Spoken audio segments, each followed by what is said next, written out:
Joining me now is Congressman Mike Turner from Ohio. He is a member of the House Permanent Select Committee on Intelligence. When you sort through all that went by today, what do you think is a lasting detail that came out of this, if anything? What I think is important, Melissa, is the issue that this hearing followed hours and hours of classified briefings that our committee had received, even from these two gentlemen. This was an effort to have a public discussion as much as we could about the types of issues that our committee is addressing and that the FBI and the NSA is addressing.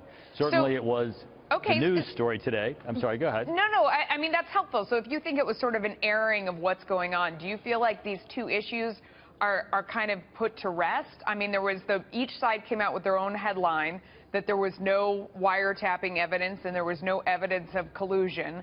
Is it sort of like done and done on those two fronts in your mind?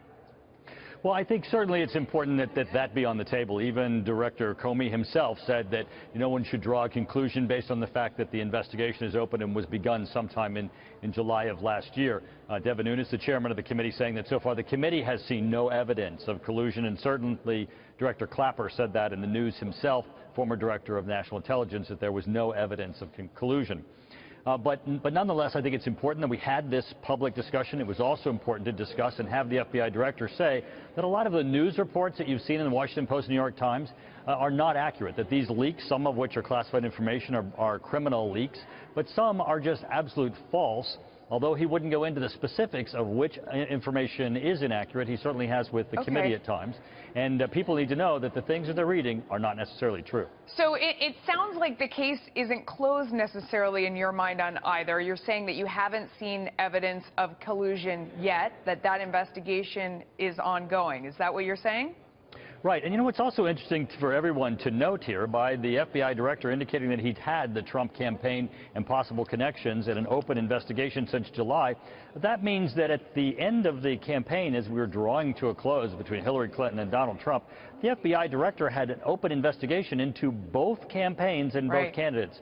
That's certainly troubling. No, absolutely. I mean, and the other thing that a lot of people find troubling is this idea that of the leaks going on and of names that were, used in various information and heard on calls were then, sent out to the press and people knew about it, and immediately, that raises the question of that being an illegal act in and of itself. Do you think there needs to be follow-up on that front, and is it going on now? Absolutely, and the director indicated that, of course, these are crimes that are occurring. But the other thing that's underlying this, I think, should give everybody some pause and interest also, is if there's classified information about communications between Trump campaign members that were leaked and that were classified information, how are these being generated? Now, we certainly know from the statements today that, there's concern as to who was involved, who had access to this information, and then who was giving them to the Washington Post and the New York Times. Right, but they didn't get to the bottom of that. Are you? I mean, you say you guys are getting, briefed behind the scenes. Are you getting closer to figuring out who actually did that? Because we didn't get any closer today.